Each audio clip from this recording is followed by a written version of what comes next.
परिचय। पिताजी, ये पार्क तो बहुत ही सुंदर है।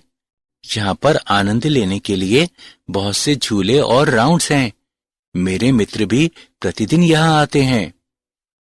मुझे पता था कि तुम्हें ये पार्क अवश्य पसंद आएगा, इसलिए आज मैं तुम्हें यहाँ लेकर आया हूँ। धन्यवाद पिताजी। बहुत अच्छी बात है। अचानक भूकंप आ जाता है। क्या तुम ठीक हो बेटा? हाँ पिताजी, मैं ठीक हूं। क्या मैं आपसे कुछ पूछ सकता हूं? हाँ हाँ, बिल्कुल। भूकंप कैसे आते हैं और ये इतने अधिक विनाशकारी कैसे हो जाते हैं?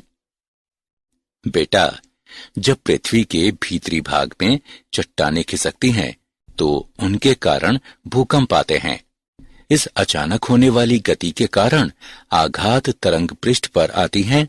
ये तरंगें पृथ्वी के पृष्ठ के अनुदिश चलती हैं और बहुत क्षति पहुंचाती हैं।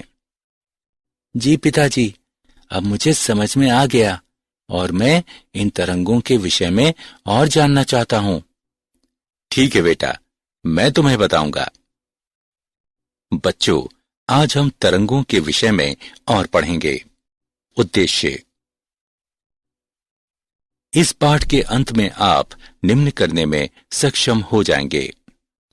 तरंग गति को परिभाषित करना, अनुप्रस्थ और अनुदैर्ध्य तरंगों में अंतर स्पष्ट करना, प्रगामी चाल में विस्थापन संबंध का मूल्यांकन करना, प्रगामी तरंग की गति की गणना करना, तरंगों के अतिव्यापन को समझना, तरंगों के परावर्तन के विषय में जानना, अप्रगामी तरंगों को परिभाषित करना, स्पंदों को समझना, डॉपलर प्रभाव का विश्लेषण करना।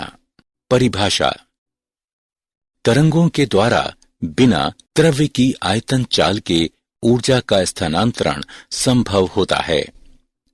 तरंग गति को विक्षोभ के एक प्रकार के रूप में परिभाषित किया जा सकता है, जो माध्यम के कणों की उनकी माध्य स्थितियों से दोहराए जाने वाले आवर्ती कंपनों के कारण होता है और माध्यम का कोई नेट स्थानांतरण हुए बिना ये गति एक कण से दूसरे कण में पहुंचाई जाती है। एक पत्थर का पानी में गिरना, एक लड़के का किसी से बात करना। भूकंप। ये तरंग गति के कुछ उदाहरण हैं। इस पाठ में हम यांत्रिक तरंग गति के विषय में पढ़ेंगे।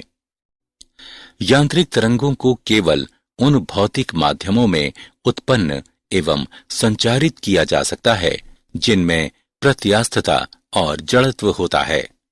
इन तरंगों को प्रत्यास्थ तरंगें भी कहते हैं। अनुप्रस्थ और अनुदैर्ध्य तरंगें।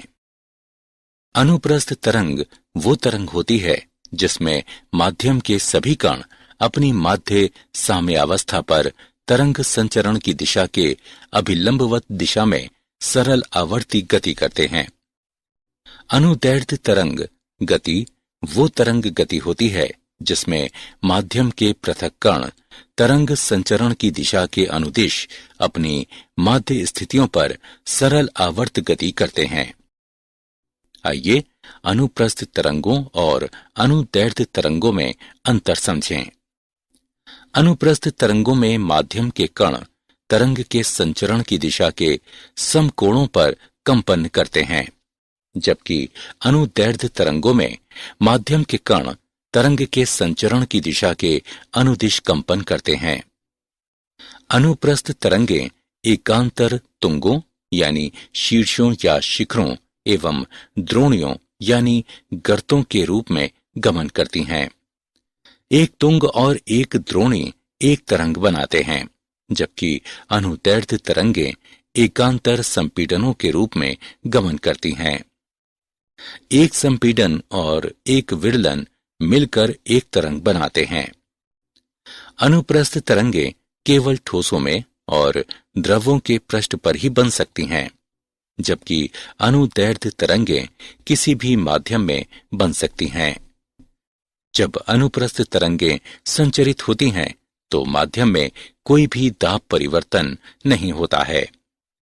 परंतु जब अनुदैर्ध्य तरंगें संचरित होती हैं तो माध्यम में दाब परिवर्तन होता है।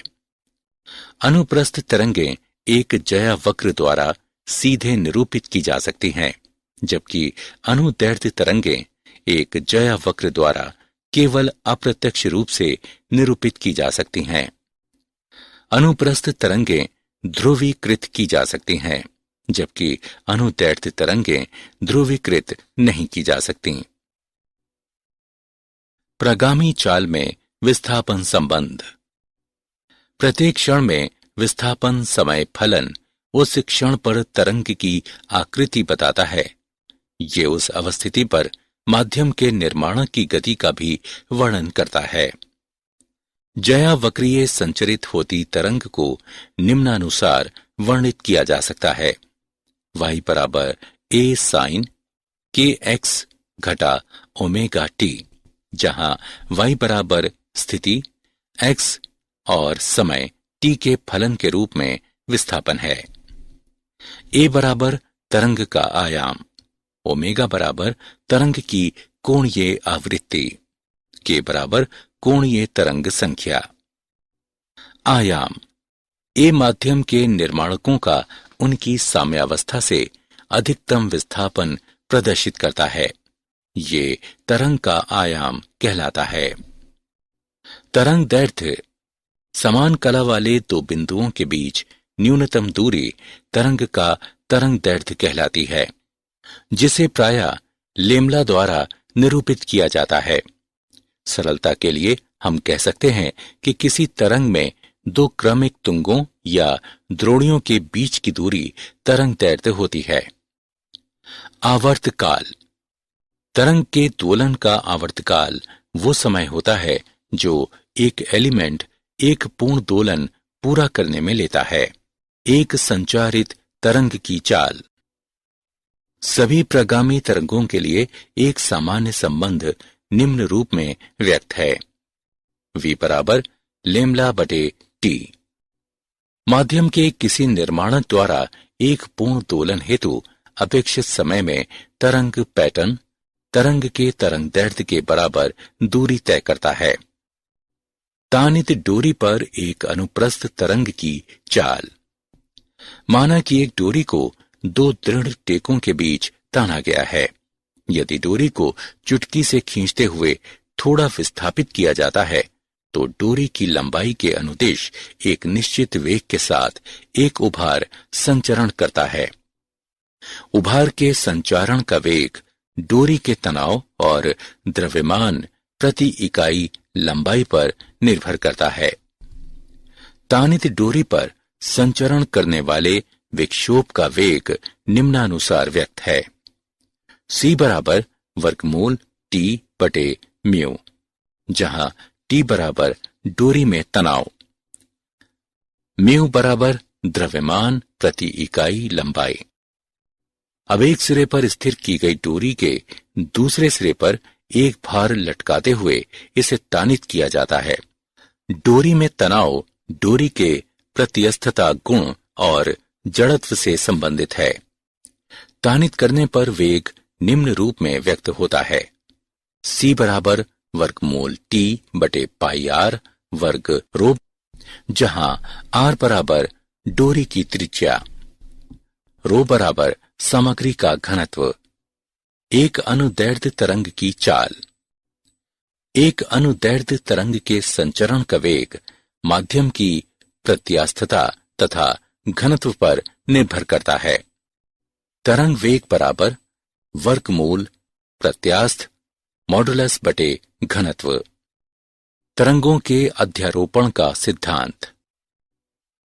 तरंगों के अध्यारोपण के सिद्धांत के अनुसार माध्यम में किसी बिंदु पर एक साथ कार्य करने वाली तरंगों के कारण विस्थापन उनमें से प्रत्येक द्वारा पृथक रूप से कार्य करने के कारण विस्थापन सादिशों का सदिश योग होता है। आइए एक उदाहरण देखें। एक दूसरे के निकट आते दो स्पंदों पर विचार करें। जब स्पंद एक दूसरे को पार करते हैं तो वे संयुक्त होकर एक परिणामी स्पंद बनाते हैं। एक दूसरे को पार करने के बाद वे पुनः इस तरह स्वतंत्र रूप से गमन करने लगते हैं जैसे कुछ ना हुआ हो। इससे तरंगों के अध्यारोपण की निम्न 3 महत्वपूर्ण स्थितियों का पता चलता है। समान आवृत्ति की 2 तरंगें समान वेग के साथ समान दिशा में चलती हैं। इससे तरंगों के व्यक्तीकरण की घटना होती है। सदृश आवृत्तियों तथा आयामों वाली 2 तरंगें विपरीत दिशाओं में समान चालों से एक ही पथ के अनुदिश गमन करती हैं। इससे अप्रगामी तरंगें उत्पन्न होती हैं। अल्प भिन्न आवृत्तियों वाली 2 तरंगें समान वेग के साथ समान दिशा में चलती हैं। इससे विस्पंदों की परिघटना होती है। तरंगों का परावर्तन। जब कोई तरंग किसी दृढ़ परिसीमा से टकराती है तो ये पूर्णतः परावर्तित हो जाती है, और यदि परिसीमा दृढ़ नहीं है तो आपतित तरंग का एक भाग परावर्तित हो जाता है और कुछ भाग द्वितीय माध्यम में पारगमित हो जाता है। आइए एक उदाहरण देखें। एक स्पंद एक तानित डोरी के अनुदिश गमन करता है और परिसीमा द्वारा परावर्तित हो जाता है। परावर्तित तरंग की आकृति आपतित स्पंद के समान होती है, किंतु परावर्तन होने पर इसकी कला में 180 डिग्री परिवर्तन हो जाता है। ऐसा इसलिए होता है क्योंकि परिसीमा दृढ़ है और परिसीमा पर हर समय विक्षोभ का विस्थापन शून्य ही होता है।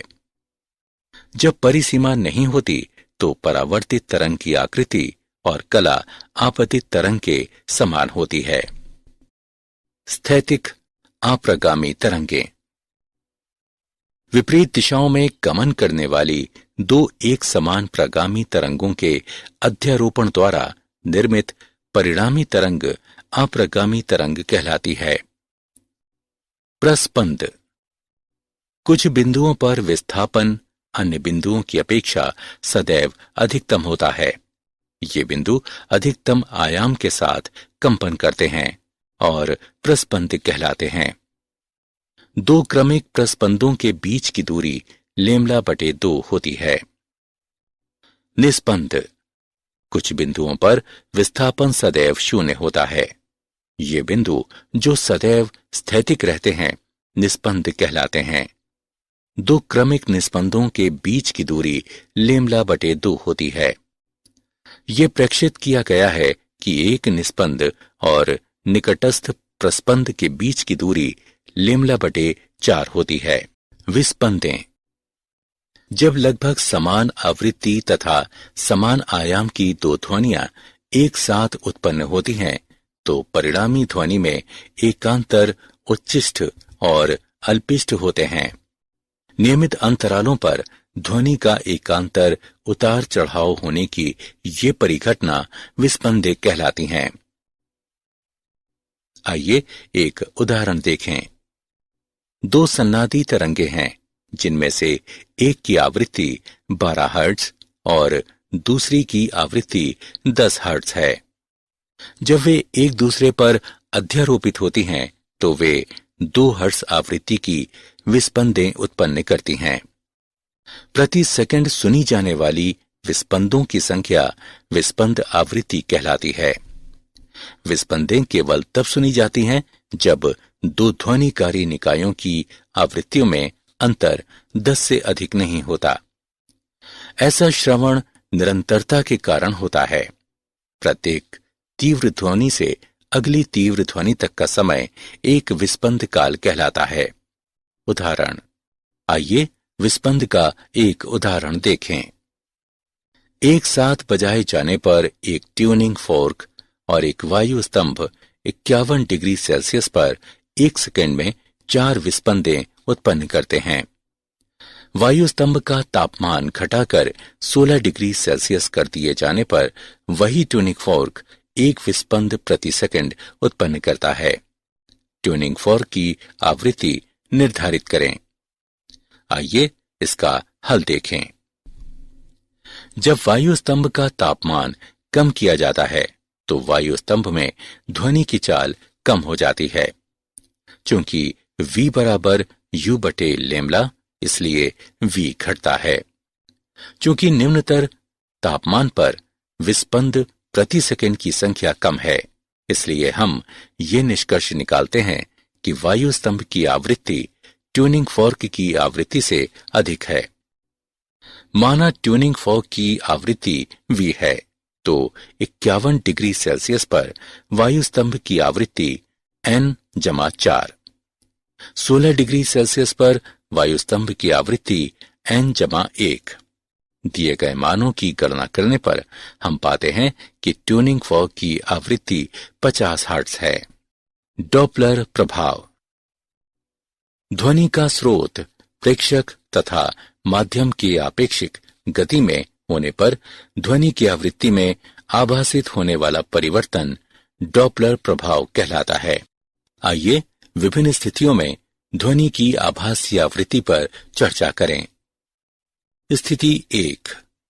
स्रोत गतिशील, प्रेक्षक स्थिर, माध्यम स्थिर। माना कि स्रोत और प्रेक्षक को V दूरी से पृथक किया गया है, जहां V ध्वनि का वेग है। माना कि स्रोत से उत्सर्जित ध्वनि की आवृत्ति न्यू है। अब स्रोत प्रेक्षक की ओर Vs वेग से चलना आरंभ करता है। ये देता है न्यू डैश बराबर V बटे लैम्ब्डा डैश। गणना करने पर हम पाते हैं कि न्यू डैश बराबर V बटे V माइनस Vs गुणे न्यू। इसलिए चूंकि ध्वनि का स्रोत प्रेक्षक की ओर बढ़ता है, इसलिए आभासी आवृत्ति न्यू डैश वास्तविक आवृत्ति न्यू से अधिक हो जाती है। यदि स्रोत प्रेक्षक से दूर जा रहा है तो आभासी आवृत्ति निम्न द्वारा व्यक्त होगी। न्यू डैश बराबर V बटे V प्लस Vs गुणे न्यू। स्थिति 2। प्रेक्षक गतिशील, स्रोत स्थिर, माध्यम स्थिर। प्रेक्षक स्रोत की ओर V0 वेग से चलता है। 1 सेकंड में प्रेक्षक V-V0 दिग स्थान घेरने वाली तरंगें प्राप्त करता है। इकाई दूरी में तरंगों की संख्या बराबर न्यू बटे V। V-V0 दूरी में तरंगों की संख्या बराबर न्यू गुणे V जमा V0 बटे V। आभासी आवृत्ति न्यू डबल डैश बराबर V जमा V0 बटे V गुणे न्यू। यदि प्रेक्षक स्रोत से दूर जा रहा है तो आभासी आवृत्ति निम्न द्वारा व्यक्त होगी। न्यू डबल डैश बराबर V घटा V0 बटे V गुणे न्यू। स्थिति 3। जब स्रोत और प्रेक्षक दोनों ही एक दूसरे की ओर गतिशील हैं। जब स्रोत और प्रेक्षक दोनों ही एक दूसरे की ओर गतिशील हैं तो आभासी आवृत्ति निम्न द्वारा व्यक्त होगी।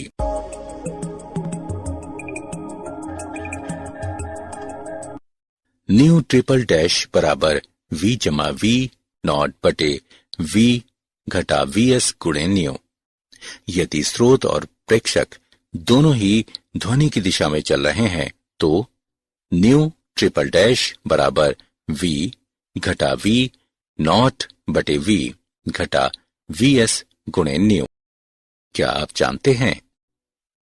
यांत्रिक तरंग सामग्री माध्यम में उत्पन्न विक्षोभ होता है जो अपनी स्वयं की प्रकृति में किसी परिवर्तन के बिना एक नियत चाल के साथ माध्यम में गमन करते हुए ऊर्जा और संवेग स्थानांतरित करता है। जल के पृष्ठ पर से पवन गुजरने के कारण घर्षण बल उत्पन्न होने से जल में लहरें बनती हैं। पवन की प्रबलता, पवन प्रवाह की दूरी और अवधि की लंबाई यानी निर्घात इसका निर्धारण करते हैं कि लहर कितनी बड़ी होगी। तूफानों के समय निम्न वायु दाब तथा अभितटीय पवनें एक तूफान प्रोत्कर्ष यानी महोर्मी उत्पन्न कर सकते हैं जो तट पर जल स्तर को सामान्य समुद्री स्तर से अनेक मीटर ऊंचा उठा सकता है। सारांश। आइए हमने जो कुछ सीखा है उसे संक्षेप में दोहराएं। तरंग गति को विक्षोभ के एक प्रकार के रूप में परिभाषित किया जा सकता है जो माध्यम के कणों की उनकी माध्य स्थितियों से दोहराए जाने वाले आवर्ती कंपनों के कारण होता है। अनुप्रस्थ तरंग वो तरंग होती है जिसमें माध्यम के सभी कण अपनी माध्य साम्यावस्था पर तरंग संचरण की दिशा के अभिलंबवत दिशा में सरल आवर्ती गति करते हैं। अनुदैर्घ्य तरंग गति वह तरंग गति होती है जिसमें माध्यम के पृथक कण तरंग संचरण की दिशा के अनुदिश अपनी माध्य स्थितियों पर सरल आवर्त गति करते हैं। तरंग दैर्घ्य समान कला वाले दो बिंदुओं के बीच न्यूनतम दूरी तरंग का तरंग दैर्घ्य कहलाती है। एक अनुदैर्घ्य तरंग के संचरण का वेग माध्यम की प्रत्यास्थता तथा घनत्व पर निर्भर करता है। माध्यम में किसी बिंदु पर एक साथ कार्य करने वाली तरंगों के कारण विस्थापन उनमें से प्रत्येक द्वारा पृथक रूप से कार्य करने के कारण विस्थापन सादिशों का सदिश योग होता है। विपरीत दिशाओं में गमन करने वाली दो एक समान प्रगामी तरंगों के अध्यारोपण द्वारा निर्मित परिणामी तरंग अप्रगामी तरंग कहलाती है। नियमित अंतरालों पर ध्वनि का एकांतर उतार चढ़ाव होने की ये परिघटना विस्पंदें कहलाती हैं।